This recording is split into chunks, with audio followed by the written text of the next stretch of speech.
Hey guys, and welcome back to this channel. In this video I'll be showing you guys how you can basically change the language on your CapCut PC app.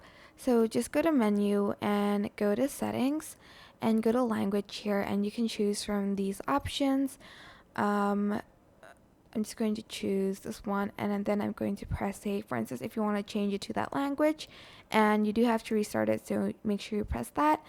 Don't worry about your videos, it will be saved no matter what. Just open up your project, and now everything will be in that other language. Go back to menu and settings, and then language here, select English, save, and restart. That's it. Super simple. I hope this tutorial is helpful for you guys. Don't forget to like, comment, share, and also subscribe to this channel if you haven't done that already. If you have any questions, just leave it in the comment section down below, and I will try my best to answer them all for you guys. If you found this video helpful, please click the thanks button above the description box down below. Thank you so much for watching. Bye!